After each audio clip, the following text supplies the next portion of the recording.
221. 건축법상의 도로에 관한 설명 중 틀린 것은 1. 국토의 계획 및 이용에 관한 법률, 도로법 등 관계 법령에 의하여 신설, 변경에 관한 고시가 있은 도로는 건축법상의 도로에 포함된다. 맞습니다. 2번. 실제로 개설되지 아니한 계획상의 도로는 건축법상의 도로에 포함되지 아니한다. 계획되어 있으면 다 도로에 포함이 됩니다. X. 3. 시장 군수는 구청장의 건축 허가와 관련해 도로를 정하는 때에는 이해관계인의 동의가 있어야 한다. 맞습니다. 4번. 건축법상의 도로는 원칙적으로 보행 및 자동차 통행이 가능한 구조이어야 한다. 맞습니다. 5.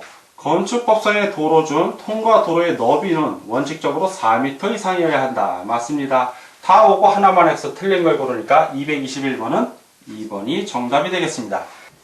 222.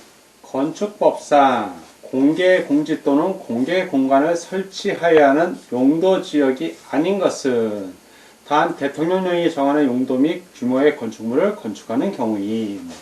그래서 공개 공지 그럼 여러분들이 우리 암기비법 있죠? 일반의 준상위가 준공. 그래서 일반 주거지역의 일반 그리고 준주거지역 그 다음에 상업지역 그 다음에 준공업지역. 그래서 일반의 준상위가 준공 이걸 알으셔야 되고요. 그의 네 번째로 특별자치시장 특별자치도시사 또는 시군구청장이 도시화의 기능성이 크거나 노후 산업단지의 정비가 필요하다고 인정하여 지정 공고하는 지역. 이런 지역들이 공개 공간, 공개 공지 등을 설치해야 하는 용도 지역입니다. 그것이 아닌 것을 고르는 겁니다. 1.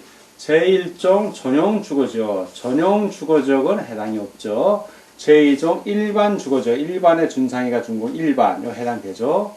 3. 준주거지역. 일반의 준상위의 준. 4. 준공업지역. 맞고요. 5. 중신상업지역. 맞습니다. 다 오고 하나만 X. 자, 아닌 것을 고르니까 222번은 1번이 정답이 되겠습니다. 223번. 공개 공지에 관한 설명 중 틀린 것은 1. 바닥면적 합계 5,000제곱미터 이상인 숙박시설은 공개공지 설치 대상 건축물이다. 맞습니다. 2. 공개공지를 설치하는 경우에는 그 지역에 적용되는 용적률의 1.2배 이하의 범위 안에서 이를 완화하여 적용할 수 있다. 맞습니다.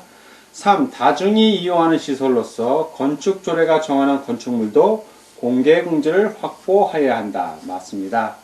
4. 공개공지 공간에는 환경 친화적으로 편리하게 이용할 수 있도록 긴 의자, 조경시설 등 공중이 이용할 수 있는 시설로서 건축조례로 정하는 시설을 설치해야 한다. 이 경우 필로티의 구조로 설치할 수 있다. 맞습니다. 5. 공개공지의 면적은 대지 면적의 15% 이하의 범위에서 건축조례를 정한다. 15%가 아니죠. 10% 이하의 범위입니다. 그래서 X 다 오고 하나만 X 틀린 것을 고르니까 223번은 5번이 정답이 되겠습니다.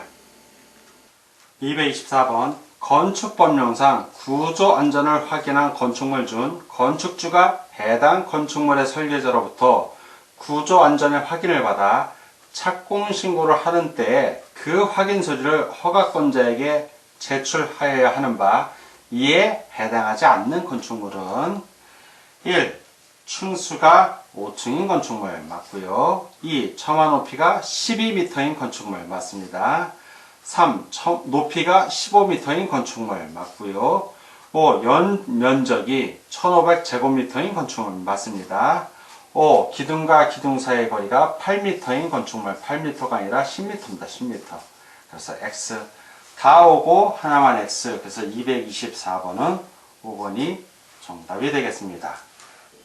225번. 건축법령상 구조안전을 확인한 건축물 중 건축주가 해당 건축물의 설계자로부터 구조안전의 확인을 받아 착공신고를 하는 때에 그 확인 서류를 허가권자에게 제출해야 하는 건축물이 아닌 것은 1. 층수가 2층 이상인 건축물 맞습니다. 2. 연면적이 1000제곱미터 이상인 건축물 맞습니다. 다만 창고 축사, 작물 재배사 및 표준 설계도서에 따라 건축하는 건축물은 제외한다. 예, 맞습니다. 3. 높이가 10m 이상인 건축물, 10m가 아니라 13m 이상인 건축물입니다. X. 4. 처마 높이가 9m 이상인 건축물, 맞습니다. 5. 기둥과 기둥 사이의 거리, 기둥의 중심선 사이의 거리를 말하며 기둥이 없는 경우에는 내력벽과 내력벽 사이의 거리를 말한다. 거리가 10m 이상인 건축물, 맞습니다. 다 오고 하나만 X, 아닌 걸 고르니까 225번은 3번이 정답이 되겠습니다. 226번. 다음 중 건축물의 설계자가 건축구조기술사의 협력을 받아서 건축물의 구조의 안전을 확인해야 하는 건축물은 1. 2층 이상의 건축물. 2층 이상의 건축물은 그 구조기준 등에 따른 구조안전 확인 대상 건축물에 해당이 됩니다. X. 2. 기둥과 기둥 사이가 10m 이상인 건축물. 이거 역시 구조 기준 등에 따른 구조 안전 확인 대상 건축물입니다. X. 3. 높이가 13m 이상인 건축물. 역시 구조 안전 확인 대상 건축물에 해당이 되고요. 4. 처마 높이가 9m 이상인 건축물. 예, 이것도 구조 안전 확인 대상 건축물에 해당이 됩니다. 5. 다중이용 건축물. 예, 바로 다중이용 건축물이 건축물의 설계자가 건축구조기술사의 협력을 받아야 하는 건축물에 해당이 됩니다. 다 오고, 다 X고 하나만 O, 구조안전 확인해야 하는 건축물은 협력을 받아서 226번은 5번이 정답이 되겠습니다. 227번. 다음 중 비상용 승강기를 설치해야 하는 건축물은, 비상용 승강기 설치 대상 건축물은 딱 하나예요. 그냥 여러분이 거의 암기하시면 편합니다. 그냥 높이 31m를 초과합니다. 이상이 아니라 31m까지는 할 필요 없는데 31m 초과하면 승용 승강기 외에 비상용 승강기를 따로 추가로 설치를 해야 됩니다. 자, 그거 찾으라는 얘기예요. 어딨죠? 높이 31m를 초과하는 건축물. 그래서 227번은 3번이 정답이 되겠습니다. 다음 228번 문제를 같이 보도록 하겠습니다. 228번. 건축법령상 비상용 승강기에 관한 설명 중 틀린 것은 1번. 높이 31m를 초과하는 건축물은 설계 기준에 따라 승강기뿐만 아니라 비상용 승강기를 추가로 설치해야 한다. 맞고요. 2번. 높이 31m를 넘는 각 층의 바닥 면적 중 최대 바닥 면적이 1,500제곱미터 이하인 건축물은 비상용 승강기를 한 대 이상 설치해야 한다. 맞습니다. 2번. 2대 이상의 비상용 승강기는 인접하여 설치해야 한다. 인접하여 설치하지 않죠. 일정한 간격을 두고 설치한다. 왜냐하면 화재 시 불 끄는 것, 소화에 지장이 없도록 하기 위해서입니다. X. 4번.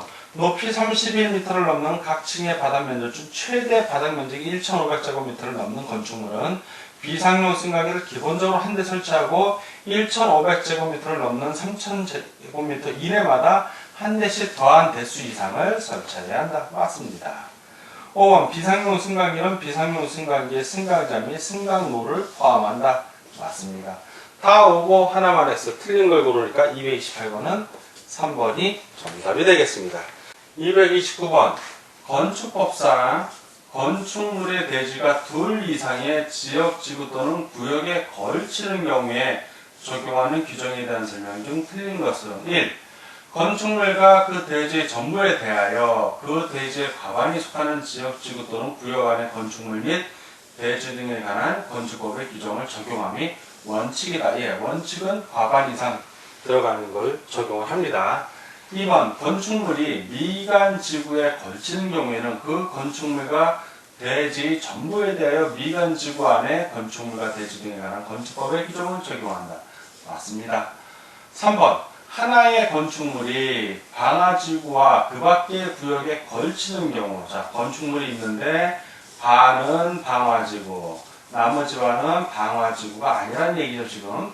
이런 경우에는 원칙적으로 그 전부에 대하여 방화지구 안에 건축물에 관한 규정이 적용한다. 그렇죠. 전부에 대해서 방화지구 적용합니다. 원칙적으로. 4. 3의 경우 건축물이 방화지구와 그 밖의 경계가 방화벽으로 구획되는 경우, 즉 건축물이 있으면 한쪽은 방화지구, 한쪽은 방화지구가 아닌데 그 사이 구획되는 부분을 방화벽으로 딱 막았다는 얘기입니다. 이런 경우에는 그 밖의 구역에 있는 대지와 건축물에도 방화지구 안에 건축물에 관한 규정을 적용 안 하죠. 왜? 방화벽으로 막았으니까 그 밖의 지역은 적용하지 않습니다. X. 5번 대지의 규모와 그 대지가 속한 용도지역, 지구 또는 구역의 성격 등 그 대지에 관한 주변 여건상 필요하다고 인정하여 해당 지방자치단체의 조례로 적용 과목을 따로 정하는 경우에는 그에 따른다. 맞습니다. 다 오고 하나만 X. 자, 틀린 걸 고르니까 229번은 4번이 정답이 되겠습니다. 다음 230번 문제를 같이 보도록 하겠습니다. 230번.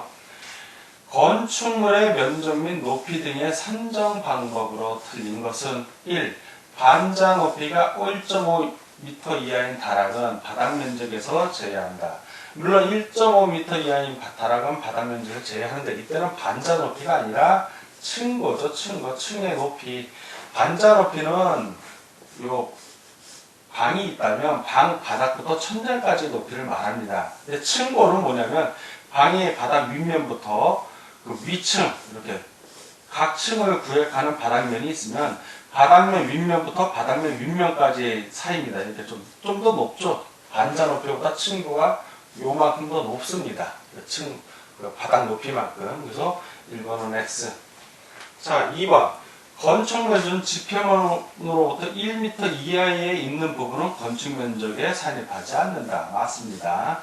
3번. 그 건축물의 부속 용도로서 지상층이 주차용으로 쓰는 면적은 용적률 산정에서 제외한다. 그렇죠. 주차로 쓰는 거는 용적률 산정에서 제외해 줍니다. 맞고요. 4번. 공동주택 지상층에 설치한 기계실의 면적은 바닥 면적에 산입하지 않는다. 맞고요. 5번. 건축물의 높이는 지표면으로부터 그 건축물의 상단까지 높이를 한다. 맞습니다. 다 오고 하나만 X 틀린 걸 보니까 230번은 1번이 정답이 되겠습니다.